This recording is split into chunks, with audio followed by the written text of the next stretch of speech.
नमस्कार दोस्तों, स्वागत है आप सभी का यूथ इंजीनियर्स एकेडमी में। आज हम थर्मोडायनेमिक्स के एक बहुत ही इंपॉर्टेंट टॉपिक एंट्रोपी के बारे में यहाँ पर डिस्कस करेंगे। एंट्रोपी बहुत से स्टूडेंट्स के लिए एक कंफ्यूजिंग टॉपिक रहा है।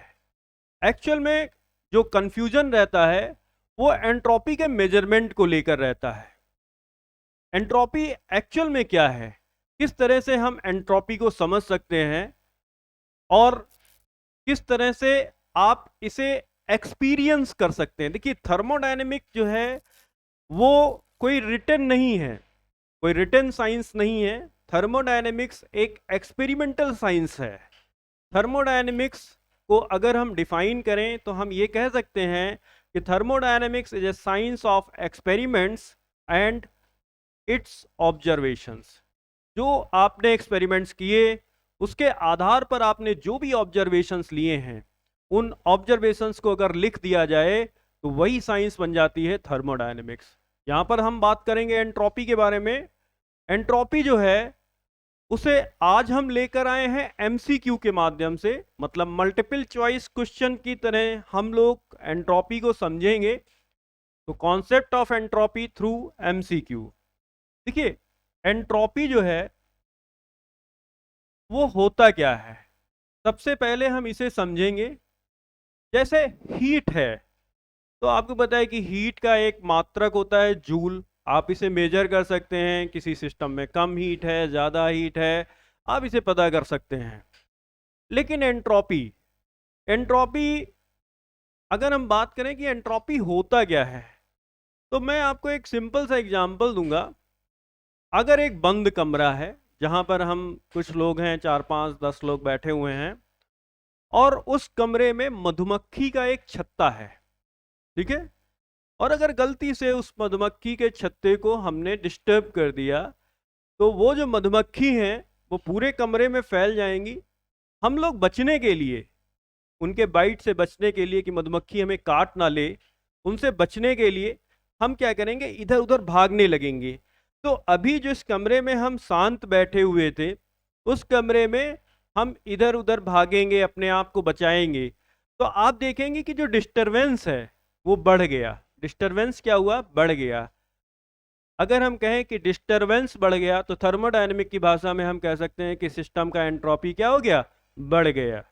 ठीक है, तो सिस्टम का एंट्रोपी सिस्टम के डिस्टरबेंस का मेजर है, डिस्टरबेंस की माप है। और ये आप किसी एक पर्टिकुलर टाइम पर देखकर नहीं कह सकते कि सिस्टम की एंट्रोपी क्या है। आप किन्हीं दो समयों पर सिस्टम की एंट्रोपी का डिफरेंस बता सकते हैं। जैसे पर्टिकुलर आप जगह से जा रहे हैं, आपने देखा, ठीक है, कहीं पर कुछ हलचल हो रही है, आपने उसको नोटिस किया, ठीक है। थोड़ी देर के बाद में आप फिर उसी जगह से जा रहे हैं, अब वहां पर जो हलचल हो रही थी वो काफी तेज हो रही थी, ठीक है, काफी ज्यादा डिस्टर्ब हो रहा था। तो आप कहेंगे कि पहले से अभी क्या है, एंट्रोपी बढ़ गई है। आप कंपैरिजन कर सकते हैं, तो हम ये भी कह सकते हैं कि एंट्रोपी जो है वो एक कंपैरेटिव प्रॉपर्टी है। बहुत सारे नामों से हम लोग इसको समझ सकते हैं। एंट्रोपी को कहा जाता है कि entropy is a measure of, measure, measure का मतलब होता है माप। किसका माप है, माप है रेंडमनेस का। रेंडमनेस, किसका रेंडमनेस, मॉलिक्यूल्स का रेंडमनेस। अगर किसी सिस्टम को हीट दी जाती है, किसी सिस्टम को हम क्या करते हैं, हीट देते हैं, तो हीट देने का अल्टीमेट उद्देश्य क्या हुआ, मॉलिक्यूल्स को एनर्जाइज करना। मॉलिक्यूल्स को एनर्जाइज करना, जब मॉलिक्यूल्स एनर्जाइज हो जाएंगे तो उनका रेंडमनेस क्या हो जाएगा, बढ़ जाएगा, उनका रेंडमनेस बढ़ जाएगा, और हम कहेंगे सिस्टम का एंट्रोपी क्या हो गया, बढ़ गया। इसका मतलब है कि हीट देने पर सिस्टम का एंट्रोपी क्या हो जाता है, बढ़ जाता है। या फिर ये मेजर है, एंट्रोपी क्या होता है, एंट्रोपी मेजर होता है रैंडमनेस का। या फिर हम इसी को ये कह सकते हैं कि एंट्रोपी मेजर होता है डिसऑर्डर का, डिसऑर्डर। ठीक है, अभी एक जगह सभी लोग ऑर्डरली बैठे हुए हैं।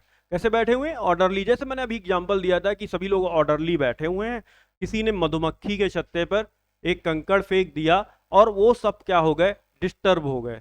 ठीक है, उनका ऑर्डर चेंज हो गया, कोई इधर भाग रहा है, कोई उधर भाग रहा है। तो एक तरीके से आप देखिए ना कि वहां पर डिस्टरबेंस क्रिएट हो गया। तो हम ये भी कह सकते हैं कि entropy is a measure of disturbance. Disturbance disturbance का मेजर है, डिसऑर्डर का मेजरमेंट है, रेंडमनेस का मेजर है।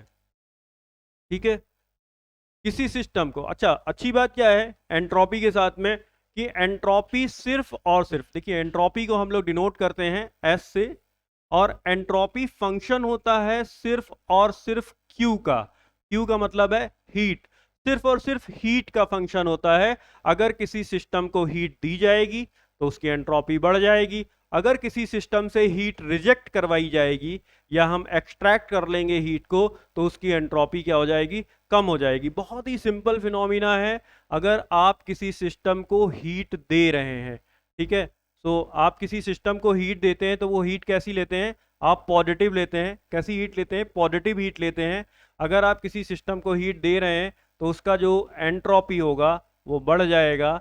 अगर आप किसी सिस्टम से हीट रिजेक्ट कराते हैं तो हीट रिजेक्ट कराने का मतलब है कि हीट कैसा है, नेगेटिव है, तो एंट्रोपी क्या हो जाएगा, एंट्रोपी कम हो जाएगा। तो यहां पर हमने क्या देखा, एंट्रोपी मेजर है किसका, रेंडमनेस का, किसी सिस्टम का रेंडमनेस, उसका डिसऑर्डर, उसका डिस्टरबेंस, इनका मेजर है। और एंट्रोपी फंक्शन होता है किसका, हीट का। यदि आप सिस्टम को हीट दे रहे हैं तो एंट्रोपी बढ़ेगी, अगर किसी सिस्टम से हीट रिजेक्ट कर रहे हैं तो उसकी एंट्रोपी कम हो जाएगी। ठीक है, तो अभी हम ये जो कॉन्सेप्ट ऑफ एंट्रोपी है इसको हम किससे करने वाले हैं, एमसीक्यू से करने वाले हैं। तो आइए देखते हैं, नेक्स्ट स्लाइड में मूव करेंगे। हमारे सामने एक क्वेश्चन है, एक एमसीक्यू क्वेश्चन है। ठीक है, पूछा गया है the relation D S that is equals to D Q upon T. मैं यहां पर लिख देता हूं, रिलेशन जो दिया हुआ है D S is equals to D Q upon T, ये रिलेशन दिया हुआ है। Where S represents entropy, Q represents heat, T represents temperature and absolute temperature. एक चीज मैं आपको बताऊंगा, जितने भी स्टूडेंट्स मुझे देख रहे हैं यहां पर और आज इस लेक्चर में, मैं आपको बताऊं थर्मोडायनेमिक्स में कभी भी गलती से किसी भी टॉपिक में टेम्परेचर को डिग्री सेंटीग्रेड में रखने की गलती मत करिएगा। ठीक है, कहीं कहीं आप डिग्री सेंटीग्रेड में रख देंगे, आंसर आ जाएगा, बिल्कुल सही आंसर आ जाएगा, कोई गलती नहीं होगी। लेकिन कहीं कहीं डिग्री सेंटीग्रेड में रखेंगे तो आपका आंसर नहीं आएगा। तो कोशिश यही करिए कि आप उसमें आप चांस मत लीजिए। ठीक है, जहां कहीं भी रखना हो 273 ऐड करने में ज़्यादा समय नहीं लगता है। ठीक है, आप 273 ऐड करके ही उसे हमेशा एब्सोल्यूट टेम्परेचर में रखिए। इसमें रखेंगे एब्सोल्यूट टेम्परेचर में, कभी गलत नहीं होगा एब्सोल्यूट टेम्परेचर। ठीक है, तो क्वेश्चन है the relation D S is equals to D Q upon T, where S represents entropy, Q represents heat and T represents temperature, holds good in which of the following process. तो यहां पर चार processes दी हुई हैं, reversible processes only, irreversible processes only, both reversible and irreversible process and all real processes।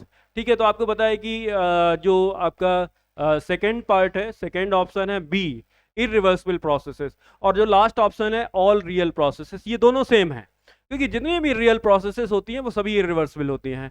ठीक है, तो अगर आप थोड़ा सा दिमाग लगाएंगे तो, चूंकि अगर वन करेक्ट ऑप्शन का क्वेश्चन है तो बी नहीं हो सकता, डी भी नहीं हो सकता, बी भी नहीं हो सकता और डी भी नहीं हो सकता, क्योंकि जितनी भी रियल प्रोसेसेस होती हैं सारी की सारी प्रोसेसेस कैसी होती हैं, इरिवर्सिबल प्रोसेसेस होती हैं। तो हमने जो अपने ऑप्शंस थे उनका रेंज थोड़ा कम कर लिया है। चार जो हमें ऑप्शन मिले हुए थे तो दो का हमने observation, by observation, we don't know about the, ठीक है, हमने दो ऑप्शंस को क्या कर दिया, एलिमिनेट कर दिया। अभी हमारे पास दो ऑप्शन है। अब मैं यहां पर बात करूंगा, चूंकि मैंने आपसे बोला था कि मैं एमसीक्यू के माध्यम से आपको पढ़ा रहा हूं एंट्रोपी, तो एंट्रोपी पढ़ने के लिए एंट्रोपी आया कहां से, कहां से एंट्रोपी आपको मिला है। तो एंट्रोपी जहां से आपको मिला है वो है Clausius inequality, Clausius inequality. Clausius inequality ही एंट्रोपी को जन्म देती है, इसी से आपको एंट्रोपी मिला हुआ है। और क्लासियस इनइक्वालिटी ये कहती है कि delta Q upon T, delta Q upon T है ना, the temperature at which Q is being transferred to a system. Okay, तो जिस टेम्परेचर पर, जिस एब्सोल्यूट टेम्परेचर पर आप किसी सिस्टम को डेल्टा क्यू हीट दे रहे हो या उससे डेल्टा क्यू हीट रिजेक्ट करवा रहे हो, तो जो ये रेशियो आएगा delta Q upon T, that will B zero, that will B zero. हाँ, यहाँ पर एक चीज़ और है, साइक्लिक इंटीग्रल लेंगे हम लोग। ठीक है, जो भी प्रोसेस आप लेंगे वो साइकिल में होनी चाहिए। आपको पता भी होना चाहिए कि किसी भी सिस्टम को थर्मोडायनेमिक सिस्टम हम तभी कहेंगे जब ये साइकिल में रन करे।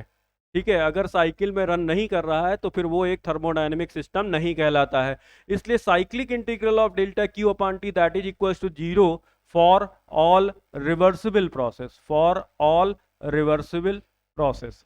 ठीक है, और cyclic integral of delta Q upon T that is less than 0 for irreversible process, या फिर आप कह सकते हैं कि रियल प्रोसेसेस के लिए। ठीक है, क्योंकि जितनी भी रियल प्रोसेसेस होती हैं वो सब कैसी होती हैं, इररिवर्सिबल प्रोसेसेस होती हैं। तो डेल्टा क्यू अपॉन टी का वैल्यू क्या होगा, लेस देन 0 होगा, किसके लिए, इररिवर्सिबल प्रोसेस के लिए। और डेल्टा क्यू अपॉन टी का वैल्यू होगा 0 के बराबर रिवर्सिबल। और यहीं से आपको काम क्या मिलता है, यहीं से मिलता है आपको एंट्रोपी। ठीक है, एंट्रोपी आपको कहाँ से मिलता है, एंट्रोपी आपको मिलता है cyclic integral of delta Q upon T that is equals to 0। ठीक है, तो एंट्रोपी आपको ध्यान देना है कि एंट्रोपी जो है वो डिफाइन किया गया है सिर्फ और सिर्फ रिवर्सिबल प्रोसेसेस के लिए। इररिवर्सिबल प्रोसेसेस के लिए एंट्रोपी को डिफाइन ही नहीं किया गया है। तो यहाँ पर जो आपका सही ऑप्शन होगा वो होगा रिवर्सिबल प्रोसेसेस ओनली। ये आपका फर्स्ट वाला आंसर, ये करेक्ट होगा, रिवर्सिबल प्रोसेसेस ओनली।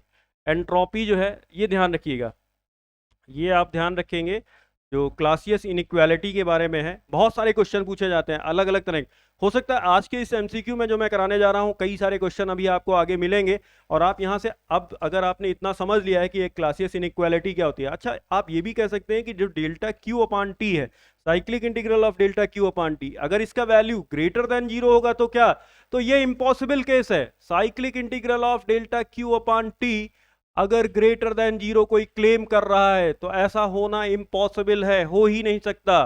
ठीक है, ये अगर सिस्टम बनाया तो इसकी इफिशियंसी कॉर्नॉट की इफिशियंसी से ज्यादा हो जाएगी, और ऐसा कोई सिस्टम बनाया ही नहीं जा सकता जिसकी इफिशियंसी कॉर्नॉट की इफिशियंसी से ज्यादा हो। तो इसलिए ये जो केस है ये आपका एक इम्पॉसिबल केस है, इम्पॉसिबल केस है, इसे नहीं बनाया जा सकता। अगर कोई इन्वेंटर ऐसा क्लेम करता है कि उसने एक ऐसा इंजन बनाया है जिसके लिए cyclic integral of delta Q upon T का वैल्यू 0 से अधिक है, तो वो गलत है, वो इम्पॉसिबल है, ऐसा नहीं हो सकता, ये गलत बात है। ठीक है, तो नेक्स्ट क्वेश्चन पर मूव करेंगे, नेक्स्ट स्लाइड पर मूव करते हैं। नेक्स्ट क्वेश्चन है assigning the basic dimensions to mass, length, time and temperature respectively as mt, mlt, theta, temperature. Theta जो है वो आपको पता है, थीटा हम लोग टेम्परेचर के लिए लेते हैं। ठीक है, थीटा जो है वो हम लोग टेम्परेचर के लिए लेते हैं। यहाँ पर उसने इंडिकेट भी किया है थीटा के लिए कि थीटा हम टेम्परेचर के लिए लेंगे। What are the dimensions of entropy, entropy की डायमेंशंस क्या है। ठीक है, तो जल्दी से देखते हैं एंट्रोपी होता क्या है। अभी आपने देखा कि एंट्रोपी जो है change in entropy, change in entropy that is equals to change in entropy that is equals to dq upon t, dq upon t। ये चेंज इन एंट्रोपी है, this is the interacted heat, जो आप heat interact करा रहे हैं, जो heat interaction में है, चाहे आप सिस्टम को दे रहे हो या सिस्टम से रिजेक्ट करवा रहे हो। तो ds is equals to D T upon D Q upon T. तो यहाँ पर अगर हम यूनिट की बात करेंगे तो unit of entropy, unit of entropy that is equals to unit of heat upon unit of temperature, unit of temperature। तो टेम्परेचर का यूनिट तो उसने मतलब हमें एक डायमेंशन दे दिया है टेम्परेचर के लिए, तो हम उसी का यूज करेंगे। तो यहाँ पर देखिए यूनिट ऑफ हीट, हीट का यूनिट क्या होता है, हीट का यूनिट होता है जूल, और टेम्परेचर का यूनिट चाहे आप डिग्री सेल्सियस लीजिए चाहे केल्विन लीजिए। ठीक है, हम लोग केल्विन ले लेते हैं। ठीक है, जूल को क्या लिखा जा सकता है, जूल को फर्दर लिख सकते हैं newton metre upon kelvin. Newton को फर्दर क्या लिख सकते हैं, देखिए newton that is the unit of force, किसकी यूनिट है, फोर्स की। और फोर्स को क्या लिख सकते हैं, F is equals to M A. Force को क्या लिखा जा सकता है, F is equals to M A. So this is mass and gravity, mass and acceleration. तो न्यूटन को हम लोग क्या लिख सकते हैं, न्यूटन को लिख सकते हैं kg, और एसिलरेशन का होता है मीटर पर second square, metre upon kelvin. सब कुछ मिल गया है हमें, बस अब हमें डायमेंशन लिखनी है। तो यहां से आपको मिल जाता है dimension, dimension of entropy. Entropy की डायमेंशन क्या होने वाली है, किलोग्राम। किलोग्राम किसका यूनिट होता है? मास का। मास के लिए उसने लिखा हुआ है एम, कैपिटल एम लिख देंगे डायमेंशन। ये मीटर स्क्वायर, मीटर स्क्वायर का मतलब L square upon second square मतलब टाइम, टी स्क्वायर, और कैल्विन टेम्परेचर के लिए है तो दैट इज थीटा। तो अगर हम इसको लिखेंगे तो एक आपको पता है हमेशा एक स्क्वायर ब्रैकेट में इसको लिखा जाता है, तो this comes M L square T की पावर -2 थीटा की पावर -1। ढूंढ लीजिए कौन सा ऑप्शन हो रहा है, बताइए, कमेंट कीजिए कौन सा ऑप्शन है, बताएं। तो अगर आप देख रहे हैं तो मुझे लग रहा है कि सी वाला ऑप्शन सही है, M L square T -2 and theta -1। तो ये आपका सही जवाब है, ठीक है। एक मिनट, हो सकता है आपको दिख ना रहो, ये वाला आपका सही जवाब है, this M L square T की पावर -2 थीटा की पावर -1। ठीक है, क्लियर होगा। इस तरह से जब कभी भी आपको डायमेंशन निकालने के लिए दिया जाए, जब कभी भी आपसे डायमेंशन पूछा जाता है, तो डायमेंशन हम कैसे निकालते हैं? डायमेंशन हम हमेशा यूनिट से निकालते हैं। सबसे पहले यूनिट को आप जो है बेसिक उसमें लेके आइए, ठीक है। यहाँ पर जैसे जूल दिया हुआ था, तो जूल बेसिक यूनिट नहीं है, ठीक है। तो आप क्या करेंगे, फिर जूल की जगह पर कुछ और लेके आइए। जूल को लिख सकते हैं न्यूटन मीटर, तो मीटर तो मिल गया, बट न्यूटन अभी भी बेसिक यूनिट में नहीं है, तो न्यूटन को लिखेंगे केजी मीटर पर सेकेंड स्क्वायर, और यहाँ से हम लोग निकाल सकते हैं डायमेंशन ऑफ एंट्रोपी, एंट्रोपी का डायमेंशन। नेक्स्ट क्वेश्चन पर मूव करते हैं, फटाफट करेंगे। एक कॉर्नोट इंजन, एक कॉर्नोट इंजन दिया हुआ है, सबसे पहले इंजन बनाएंगे कॉर्नोट। देखिए कॉर्नोट इंजन क्या होता है? कॉर्नोट इंजन जो होता है वो दो थर्मल रिजर्वायर्स के बीच में काम करता है। अब बात आ गई, एक नया टर्म आ गया कि थर्मल रिजर्वायर क्या होता है। तो थर्मल रिजर्वायर क्या होता है? देखिए रिजर्वायर क्या होता है, रिजर्वायर को हिंदी में कहते हैं जलाशय, या फिर आप कह सकते हैं एक बहुत बड़ी क्षमता, एक बहुत बड़ी क्षमता का सिस्टम, ठीक है, या सोर्स या सिंक, ये सब बहुत बड़ी क्षमता के हैं, ठीक है। तो थर्मल रिजर्वायर को हम क्या कह सकते हैं कि जिसकी हीट कैपेसिटी जो होती है वो काफ़ी ज़्यादा होती है, मतलब आप अगर उसमें से थोड़ी सी हीट ले लें तो उसके टेम्परेचर में कोई परिवर्तन ना हो, या फिर आप उसे थोड़ी सी हीट रिजेक्ट कर दें तो उसके टेम्परेचर में कोई भी फर्क ना पड़े।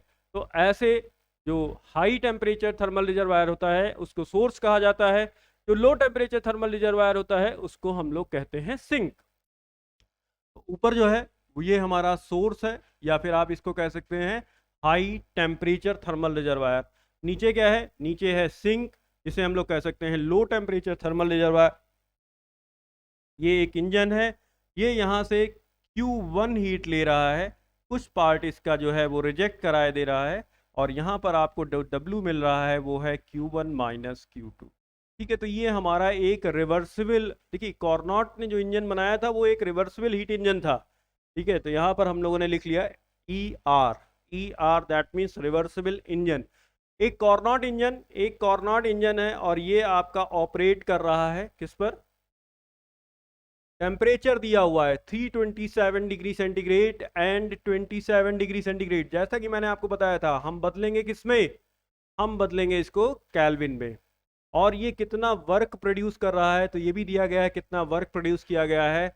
वो कह रहा है कि what is the entropy change during heat addition. Calculator लेकर बैठेंगे सभी लोग, ठीक है, क्योंकि क्वेश्चन करा रहे हैं, एमसीक्यू है यहाँ पर, ठीक है। तो एमसीक्यू कराने, इसका मतलब ये है कि आपको कैलसी के साथ बैठना है, ठीक है। टेम्परेचर दिया हुआ है, देखिए T1 कितना दिया हुआ है? T1 दिया हुआ है 327 डिग्री सेंटीग्रेड, 273 ऐड करेंगे ये हो जाएगा 600 कैल्विन।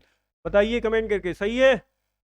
उसके बाद में T2 कितना है? 27 डिग्री सेंटीग्रेड प्लस 273 करेंगे तो ये आपका आ जाएगा 300 कैल्विन। क्लियर है। और आपको वर्क कितना प्रोड्यूस करके दे रहा है? W बताइए कितना है? 300 किलो जूल, ये आपको वर्क प्रोड्यूस करके दे रहा है, ठीक है। तो पूछा क्या गया है? पूछा ये गया है कि आपको बताना है कि हीट एडिशन के दौरान, ओके, जब ये वाला ट्रांजेक्शन हो रहा है, देखिए कौन सा ट्रांजेक्शन? जब हम सिस्टम को हीट ऐड कर रहे हैं, ये वाला ट्रांजेक्शन, इस ट्रांजेक्शन के दौरान वो पूछ रहा है कि एंट्रोपी में जो परिवर्तन आया है वो कितना परिवर्तन आया है।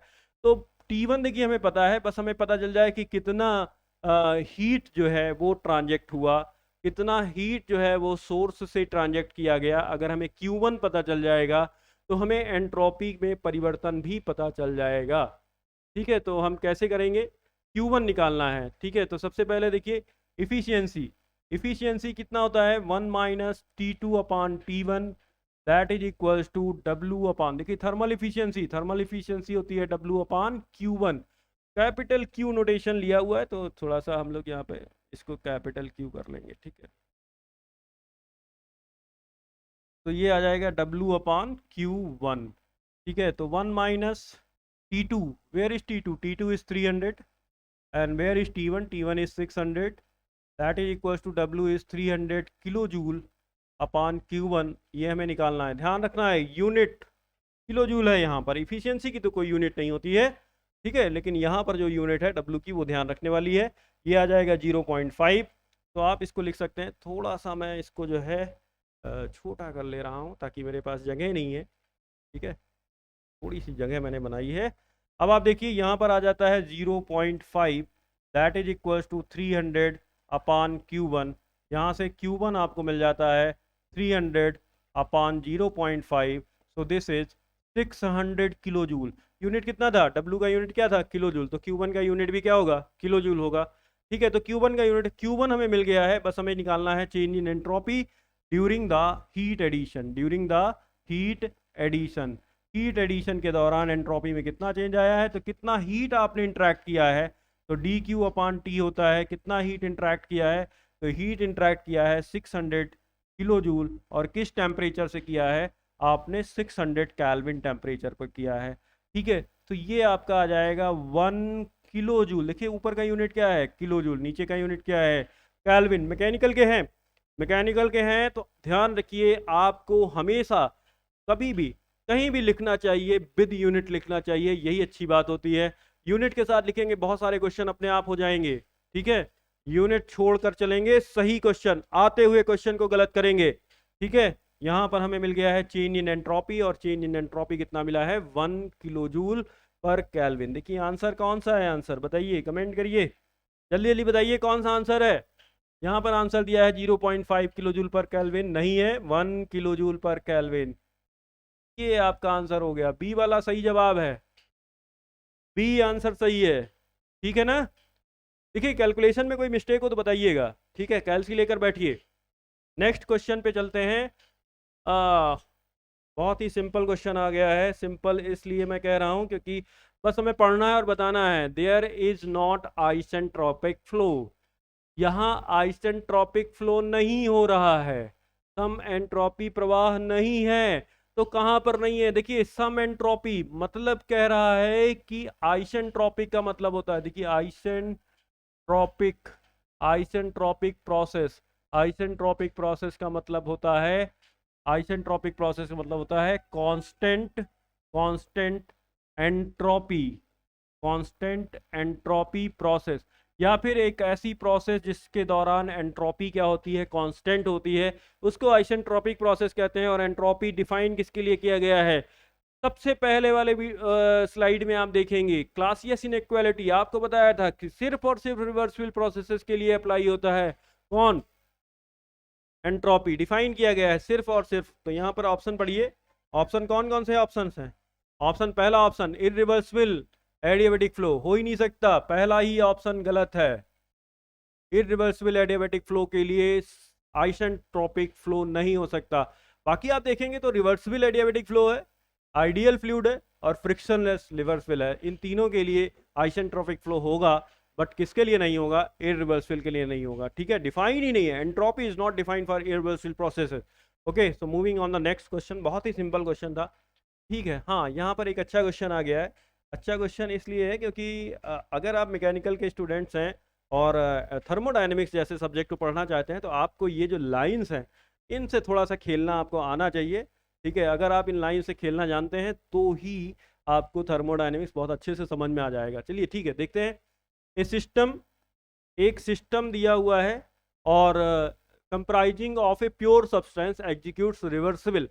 ठीक है, रिवर्सिबल है a cycle 1 2 3 4 1 consisting of 2 isentropic and 2 isochoric processes as shown, as shown. देखिए तो अगर आप देखेंगे तो 1 से 2, सॉरी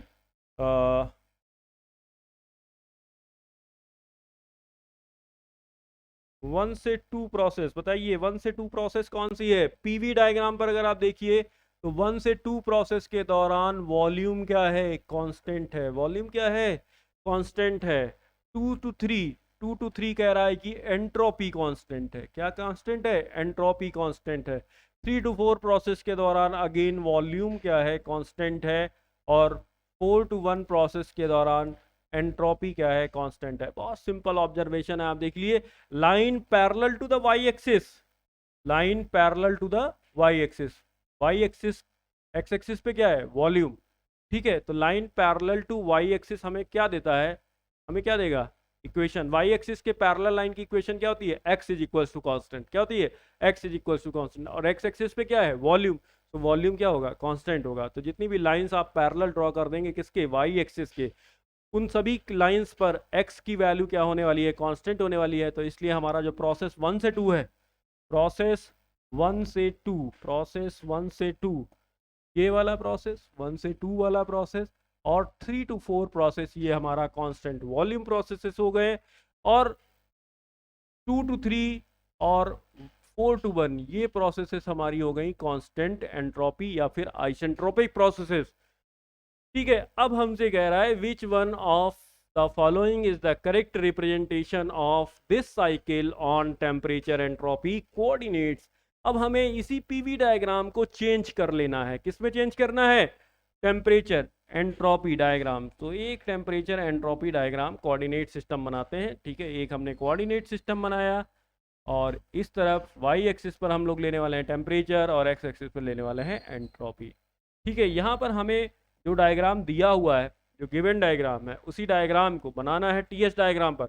देखिए, एक टीएस डायग्राम पर, एक टीएस डायग्राम पर कांस्टेंट वॉल्यूम की जो लाइंस होती हैं वो इस तरह से खींची जाती हैं। ये these are the constant volume lines. ठीक है, इन लाइंस पर वॉल्यूम क्या होता है? कांस्टेंट। प्रेशर भी अगर प्रेशर कांस्टेंट है तो कांस्टेंट प्रेशर वाली भी लाइन लगभग लगभग सिमिलर होती हैं, बस थोड़ा सा अंतर होता है। क्या अंतर होगा? अभी बताएंगे, अभी आपको क्वेश्चन कराते हैं इसका। ठीक है, बहुत ही इंपॉर्टेंट क्वेश्चन है। ठीक है, और दो प्रोसेसेस हमारे पास हैं जहां पर हमें एंट्रोपी क्या है? कांस्टेंट है। अभी अभी मैंने बताया कि अगर लाइन पैरेलल खींचेंगे किसके? वाई एक्सिस के, तो वो हमें क्या देगा? X is equals to constant. ठीक है, तो हमें एंट्रोपी को कांस्टेंट करवाना है, तो दो प्रोसेसेस हैं एंट्रोपी। बस आप एंट्रोपी कांस्टेंट वाली लाइन पे लिख दीजिए कौन कौन सी प्रोसेस है। तो पहली प्रोसेस 2 टू 3, तो ये लिया 2 और ये हो गया, सॉरी ये 2 हो गया, ये आपका 3 हो गया। ठीक है, 2 3, एक मिनट, कुछ थोड़ा सा क्वेश्चन के अकॉर्डिंग भी चलेंगे। ठीक है, क्वेश्चन में जो ऑप्शंस दिए हैं उसके हिसाब से चलेंगे। ठीक है, तो ये आपका लाइन था इनिशियली, ये मैंने बनाया था 2 टू 3। यहाँ पर अगर आप देखेंगे तो 2 टू 3, ये डायग्राम आपको क्लियर हो गया होगा कि या तो ये हो सकता है या फिर ये हो सकता है, लेकिन 2 टू 3 हमारी प्रोसेस जो है वो कांस्टेंट एंट्रोपी की प्रोसेस है, और 4 टू 1 भी कांस्टेंट एंट्रोपी की प्रोसेस है। और ये दोनों प्रोसेसेस पे वॉल्यूम क्या है? वॉल्यूम कांस्टेंट है। तो आप देख लीजिए, सिंपल सा है। हमने क्या किया है? हमने अपने जो दिया हुआ था पीवी डायग्राम दिया था उसको हम लोगों ने कन्वर्ट कर लिया किस पे? टीएस डायग्राम पर। सही जवाब क्या होगा? सी, सी होगा इसका सही जवाब। क्लियर है ना? Next question, for real thermodynamic cycle. तो इसमें कुछ बताना ही नहीं है ना? अभी हम लोगों ने बात की थी क्लासियस इनइक्वालिटी की, और क्लासियस इनइक्वालिटी में कहा गया था कि इरिवर्सिबल प्रोसेसेस के लिए cyclic integral of delta Q upon T क्या होता है? लेस देन 0 के बराबर होता है। और जितनी भी रियल प्रोसेसेस होती हैं माय डियर, वो सब कैसी होती हैं? वो सब होती हैं इरिवर्सिबल। तो यहाँ पर जो सही जवाब होगा वो होगा बी। ठीक है, ये किसके लिए होता है? रिवर्सिबल के लिए। ये किसके लिए होगा? इम्पॉसिबल, ये हो ही नहीं सकता, ये केस ही इम्पॉसिबल है। C option impossible, A option reversible processes के लिए, और ये आपका किसके लिए होता है? Less than 0। सभी रियल प्रोसेसेस के लिए, जितनी भी रियल प्रोसेसेस होती हैं कैसी होती हैं? इरिवर्सिबल प्रोसेसेस होती हैं। ठीक है, तो कुछ विशेष एक्सप्लेनेशन नहीं था यहाँ पर। हाँ, for an irreversible cycle, question repeat हो रहा है। देखिए, इरिवर्सिबल साइकिल के लिए उसने पूछा है। अच्छा, ऑप्शन का आप देखेंगे, थोड़ा सा ऑप्शन अगर आप देखें तो ऑप्शन क्या कर रहे हैं? Less than equals to 0। तो देखिए, जब कभी भी ऐसा लिखा जाता है ना लेस देन इक्वल्स टू 0, तो आप कह सकते हैं for all processes, for all thermodynamic processes cyclic integral of delta Q upon D. मैं लिख के बताता हूँ आपको, ठीक है। फॉर ऑल थर्मोडायनेमिक प्रोसेसेस, सभी थर्मोडायनेमिक प्रोसेसेस के लिए, चाहे वो रिवर्सिबल हो या फिर इरिवर्सिबल हो, cyclic integral of delta Q upon T less than or equals to zero. अब इसमें से लेस देन जीरो किसके लिए है? इरिवर्सिबल के लिए। इक्वल्स टू जीरो किसके लिए है? रिवर्सिबल के लिए। तो सभी प्रोसेसेस को अगर कंबाइन कर दिया जाए तो उसके लिए हमारे पास ये ऑप्शन आ जाता है, ठीक है। तो पहला ऑप्शन नहीं है, पहला ऑप्शन नहीं, क्योंकि क्लियरली क्वेश्चन में लिखा हुआ है कि फॉर एन इरिवर्सिबल साइकिल, एक इरिवर्सिबल साइकिल के लिए वो बात करना चाह रहा है आपसे, ठीक है। तो पहला नहीं होगा। दूसरा दूसरा आपको पता है ग्रेटर देन जीरो वाला केस है, ये इम्पॉसिबल केस है। तीसरा है लेस देन जीरो, यही सही जवाब है, सी वाला सही जवाब है। लास्ट वाला भी देख ही लेते हैं, लास्ट वाला greater than equal to zero कह रहा है, तो ग्रेटर देन इम्पॉसिबल केस है, but equal to zero impossible case नहीं है, तो इसलिए हम इस पर कोई कमेंट नहीं करना चाहते, ठीक है। Greater than and equal to दिया है तो हम ऐसा कोई कमेंट नहीं करेंगे इसके ऊपर कि ये इम्पॉसिबल है। हाँ, greater than zero, B option clearly ये इंडिकेट कर रहा है कि it is an impossible case, but D option थोड़ा सा कमेंट नहीं करेंगे, ठीक है। डिप्लोमेटिक बने रहेंगे वहां पर, ठीक है, कोई कमेंट नहीं करेगा। Next question, if a system undergoes an irreversible adiabatic process then, अब आप देखिए एक इरिवर्सिबल एडियाबेटिक प्रोसेस है, बहुत अच्छे से समझिए, यहाँ पर दो चीजों के बारे में पूछा गया है। एक तो कह रहा है कि इरिवर्सिबल एडियाबेटिक प्रोसेसेस, ठीक है, तो पेन हमारा सही सेलेक्ट है। चलिए, इरिवर्सिबल, मैं दोनों वर्ड्स को अलग अलग ले लेता हूँ, इरिवर्सिबल और एडियाबेटिक। सबसे पहले मैं एडियाबेटिक वर्ड पे थोड़ा सा कंसंट्रेट करना चाहता हूँ। एडियाबेटिक को हिंदी में कहते हैं रुद्धोष्म। क्या कहते हैं? रुद्धोष्म। अगर सिस्टम और सराउंडिंग के बीच में हीट का किसी भी प्रकार से कोई भी आदान और प्रदान नहीं हो रहा है ना, there is no exchange of heat या no transaction of heat between a system and its surrounding, okay, तो उस प्रोसेस को कहा जाता है एडियाबेटिक प्रोसेस। और एडियाबेटिक प्रोसेस भी दो तरह की होती हैं, एक तो यहाँ पे लिखा हुआ है इरिवर्सिबल, और दूसरी ऑब्वियस सी बात है रिवर्सिबल। और रिवर्सिबल एडियाबेटिक प्रोसेस को कहा जाता है आइसेंट्रोपिक प्रोसेस। इससे पहले जो हम लोग कर रहे थे ना आइसेंट्रोपिक प्रोसेस, आइसेंट्रोपिक प्रोसेस का ही दूसरा नाम है रिवर्सिबल एडियाबेटिक प्रोसेस, ठीक है। अब यहां पर बात कर रहा है कि देखो डेल्टा क्यू क्या हो गया, डेल्टा क्यू हो गया जीरो के बराबर। अगर डेल्टा क्यू जीरो के बराबर है तो डीएस बताइए, डीएस क्या हो जाएगा? डीएस क्या होता है? डेल्टा क्यू अपॉन टी, ठीक है। तो ये आपका क्या आ जाए, ये आपका क्या हो जाएगा? जीरो के बराबर हो जाएगा, ठीक है। तो यहाँ पर जो है आप ऐसा भी लिख सकते हैं कि cyclic integral of delta Q upon T, ठीक है, साइकिल के लिए कह रहा है तो आपका ये हो जाएगा, सॉरी प्रोसेस के लिए है, तो प्रोसेस के लिए integration of delta Q upon T that is equals to zero, क्योंकि डेल्टा क्यू की वैल्यू क्या है? जीरो, ठीक है। तो दो ऑप्शन जो है वो एलिमिनेट हो चुके हैं, सी और डी आई थिंक एलिमिनेट हो चुके हैं, क्योंकि यहाँ पर दिया हुआ है integral of delta Q upon T greater than zero, and यहाँ पर दिया हुआ है delta Q upon T that is less than zero. तो ये होगा ही नहीं, क्योंकि डेल्टा क्यू हीट तो ट्रांजेक्ट हो ही नहीं रही है ना किसी भी सिस्टम। हमारा कैसा है? रुद्धोष्म। हमने पूरी तरीके से क्या कर रखा है? इंसुलेट करके रखा है। क्या करके रखा है? इंसुलेट करके रखा है। तो सिस्टम और इसकी सराउंडिंग के बीच में किसी भी प्रकार का ऊष्मा का आदान और प्रदान नहीं हो रहा है, इसलिए जो एंट्रोपी में परिवर्तन होगा, सॉरी, या फिर आप कह सकते हैं integral of delta Q upon T जो होगा वो जीरो के बराबर होगा। हाँ, अब उसने कहा ये है, उसने ये कहा है कि आपका जो प्रोसेस है वो कैसा है? Irreversible process. इरिवर्सिबल प्रोसेस का मतलब उसमें कहीं फ्रिक्शन होगा या कुछ और भी चीजें हो सकती हैं, ठीक है। अगर सपोज करो हम लोग फ्रिक्शन को लेकर चलते हैं, सपोज करिए कि सिस्टम के अंदर क्या है? फ्रिक्शन है, तो फ्रिक्शन से क्या जनरेट होती है? हीट जनरेट होगी। कहीं पर अगर रबिंग है, ठीक है, तो रबिंग से क्या जनरेट होगा? हीट जनरेट होगी। लेकिन वो हीट कहाँ? सिस्टम से बाहर नहीं जा सकती, सिस्टम से बाहर नहीं जा सकती, तो कौन लेगा? जो अंदर सब्सटेंस है सिस्टम के, सिस्टम जिससे मिलकर बना हुआ है, वही मीडियम क्या करेगा? वही मीडियम उस हीट को एब्जॉर्ब कर लेगा और उसकी एंट्रोपी क्या हो जाएगी?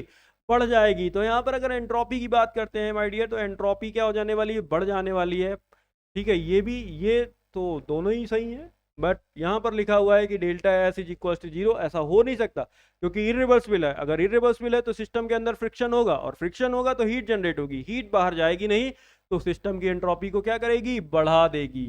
ठीक है, तो ऑप्शन कौन सा सही है, ए ऑप्शन सही है। ठीक है, नेक्स्ट क्वेश्चन पर आते हैं। सिस्टम ऑफ 100 kg मास, मास दिया हुआ है, देखिए न्यूमेरिकल प्रॉब्लम है, कैलसी के साथ बैठिए, अच्छा लगेगा आपको। मास दिया हुआ है 100 kg, 100 kg, थोड़ा सा पेन मोटा कर लेता हूँ, आपको दिखाई देगा अच्छे से। ठीक है, मास दिया हुआ है 100 kg, undergoes a process in which it's specific entropy increases from, specific entropy की बात कर रहा है। देखिए स्पेसिफिक प्रॉपर्टीज क्या होती हैं, ठीक है, प्रॉपर्टीज दो तरह की होती हैं बेसिकली, वैसे स्पेसिफिक प्रॉपर्टी भी एक तरह की प्रॉपर्टी ही है, ठीक है, लेकिन बेसिकली अगर हम लोग मास को लेकर डिफाइन करते हैं तो दो तरह की प्रॉपर्टीज को डिफाइन करते हैं। एक थर्मोडायनेमिक प्रॉपर्टी जो है वो या तो इंटेंसिव होती है, इंटेंसिव होती है, या फिर होती है extensive property, extensive. Intensive property देखिए आगे क्या लगा हुआ है, इन का मतलब है इंडिपेंडेंट ऑफ मास, इन का मतलब है इंडिपेंडेंट ऑफ मास, मतलब एक इंटेंसिव प्रॉपर्टी जो है वो सिस्टम के मास पर डिपेंडेंट नहीं है। अब जैसे कि सपोज करो हम ही एक सिस्टम है, ठीक है, फीवर आता है, फीवर आता है तो हम क्या करते हैं, थर्मोमीटर लेते हैं, तो थर्मोमीटर लेते हैं तो कहाँ का टेम्परेचर लेते हैं, आइदर आप अपनी armpit, under the armpit आप थर्मोमीटर को लगाते हैं, या अंडर योर टंग या बिलो योर टंग, ठीक है, तो वहां पर आप लगाते हैं। तो आप किसी लोकलाइज जगह पे लगा रहे हैं ना थर्मोमीटर, या सभी जगह लगा के देखते हैं आप एक लोकलाइज जगह देगा, तो मतलब ये डिपेंडेंट, टेम्परेचर की बात करें तो टेम्परेचर सिस्टम के मास के ऊपर बिल्कुल भी डिपेंडेंट नहीं होता है, तो टेम्परेचर होता है आपकी एक इंटेंसिव प्रॉपर्टी। देखिए मैंने एक एग्जांपल दिया, यहाँ पर मैं पढ़ा नहीं रहा हूँ। एक्सटेंसिव प्रॉपर्टी की बात करते हैं तो ये मास के ऊपर डिपेंड करता है, एक्सटेंसिव प्रॉपर्टी सिस्टम के मास के ऊपर डिपेंड करती है। ठीक है, जैसे कि एंट्रोपी की बात कर लें, एंट्रोपी की बात कर लें, ठीक है, एंट्रोपी जितना ज़्यादा सिस्टम का मास होगा उतना ज़्यादा उसमें डिस्टर्बेंस होने के चांसेस हैं, ठीक है, तो जितना कम होगा उतना डिस्टर्बेंस कम होने के चांस है। तो एंट्रोपी जो है वो कैसी प्रॉपर्टी है, एक्सटेंसिव प्रॉपर्टी। और अगर एक्सटेंसिव प्रॉपर्टीज को पर यूनिट मास करके लिख लिया जाए, पर यूनिट मास करके लिख लिया जाए तो वो क्या बन जाती हैं, वो बन जाती हैं स्पेसिफिक प्रॉपर्टीज। तो स्पेसिफिक प्रॉपर्टीज का मतलब क्या होता है, स्पेसिफिक प्रॉपर्टीज का मतलब होता है extensive, when an extensive property is expressed as per unit mass या for per unit mass it becomes a specific property. तो यहाँ पर जो दिया हुआ है वो आपका चेंज इन एंट्रोपी दिया हुआ है ना, तो हम लोग कुछ लिख लेते हैं, चेंज इन एंट्रोपी, सपोज करिए delta small S that is equals to, कहाँ से कहाँ तक चेंज हो रही है, इंक्रीज कर रही है, ठीक है, इंक्रीज कर रही है, ठीक है। तो पहले हम लोग क्या करते हैं, S1 लिख लेते हैं, S1 है 0.3 kilo joule per KG kelvin, और S2 है 0.4 kilo joule per KG kelvin. Clear है? At the same time the entropy of surrounding decreases. अब ये तो सब कुछ था सिस्टम के लिए, ये सारी चीज़ें किसके लिए डिफाइन करी गई हैं, सिस्टम के लिए। अभी बात की जा रही है किसके लिए, सराउंडिंग के लिए। अब कह रहा है कि सराउंडिंग जो है, सराउंडिंग का जो एंट्रोपी है वो डिक्रीज कर रहा है, ठीक है, तो यहाँ पर तो केजी में नहीं दिया हुआ है, ठीक है, तो कैपिटल ले लेते हैं, कैपिटल S1, ठीक है, तो that will be equals to 80 kilo joule per kelvin, और S2 that is equals to 75 kilo joule per kelvin. थोड़ा सा बोर्ड मुझे जो है वो छोटा करना पड़ेगा, ये ऐसे करके मैंने रख दिया, थोड़ी सी जगह बन गई। अब यहाँ पर सिस्टम के बारे में बात करेंगे कि सिस्टम की एंट्रोपी में कितना चेंज आया। तो टोटल चेंज अगर हम निकालना चाहें तो डेल्टा एस किसके लिए, सिस मतलब सिस्टम के लिए, तो एम मास ले लिया, क्योंकि यहाँ पर जो प्रॉपर्टीज दी हुई है वो किस में दी हैं, स्पेसिफिक पर यूनिट मास के लिए। यहाँ पर जो दिया गया है वो किस में दिया गया है, ठीक है, वो आपका एब्सोल्यूट दिया हुआ है, ठीक है, टोटल मास के लिए। तो एम ये आपका आ जाएगा S2 माइनस S1, यहाँ पर बढ़ रही है, ठीक है, तो ये हो गया आपका 100 into S1 sorry S2 0.4 minus 0.3, तो ये आ जाएगा 0.1, 100 से मल्टीप्लाई करेंगे, this comes 10 kilo joule per KG kelvin. Okay, delta S surrounding के लिए अगर हम लगाते हैं तो सराउंडिंग के लिए क्या नहीं होगा, S2 माइनस S1, S2 कितना है 75, S1 कितना है 80, सो ये कितना आने वाला है -5 किलो जूल पर किलो जूल पर केल्विन। यहाँ पे ध्यान देंगे केजी नहीं, मास से मल्टीप्लाई कर चुके हैं इसलिए केजी नहीं लेंगे, ठीक है। तो ये आपका आ जाएगा किलो जूल पर केल्विन। अब अगर आप टोटल देखिए कि यूनिवर्स की एंट्रोपी में कितना चेंज हुआ, तो डेल्टा एस यूनिवर्स, देखिए सिस्टम और उसकी सराउंडिंग से मिलकर बना क्या होता है, यूनिवर्स। तो delta S system plus delta S surrounding, ये आपका कितना आ जाता है, ये आपका आ जाता है 10 माइनस 5, तो it is 5 kilo joule per kelvin. तो ये कुछ वैल्यू आ जाती है। अल्टीमेटली क्या होने वाला, अल्टीमेटली होने वाला ये है कि यूनिवर्स की एंट्रोपी क्या हो रही है, बढ़ रही है। अगर एंट्रोपी बढ़ रही है तो इसका मतलब प्रोसेस कैसा है, प्रोसेस है रिवर्सिबल, इरिवर्सिबल प्रोसेस। प्रोसेस कैसा है, इरिवर्सिबल प्रोसेस, ठीक है।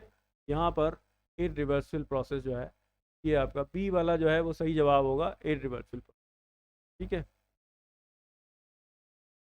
ये this will be the right answer, B option is correct, okay. Option B will be correct, क्योंकि यूनिवर्स की एंट्रोपी क्या हो रही है, बढ़ रही है। अगर यूनिवर्स की एंट्रोपी बढ़ रही है, कम हो रही है, अगर कोई चेंज नहीं होता है तो हम कहते हैं कि रिवर्सिबल प्रोसेस है, क्योंकि रिवर्सिबल प्रोसेस ही अपने पीछे किसी भी प्रकार का कोई भी निशान नहीं छोड़ती है, कोई भी प्रूफ नहीं छोड़ती है, कोई भी आप कह सकते हैं कोई भी गवाह नहीं छोड़ती है कि ऐसी प्रोसेसेस कभी हुई भी थी, ठीक है। तो इसलिए एक रिवर्सिबल प्रोसेस के लिए यूनिवर्स की एंट्रोपी जो होती है, change in entropy of universe that is equal to 0, but यहाँ पर जो है एंट्रोपी में चेंज हो रहा है यूनिवर्स की, इसलिए हम लेंगे क्या, कौन सी प्रोसेस है, इरिवर्सिबल प्रोसेस है, ठीक है। नेक्स्ट क्वेश्चन पर मूव करते हैं। क्वेश्चन आपके सामने आ रहा है, मास m, mass m of a fluid at temperature T1 is mixed with an equal mass of same fluid at temperature T2. The resultant change in the entropy of universe is, T1 तापमान पर तरल पदार्थ का द्रव्यमान m को उसी तरल पदार्थ के बराबर द्रव्यमान में तापमान T2 पर मिलाया जाता है। संपूर्ण एंट्रोपी में परिणामी परिवर्तन कितना होगा। ऑप्शन दिए हैं 0, negligible, always negative and always positive, ठीक है। Always negative and always positive, ये आपको ऑप्शन दिए।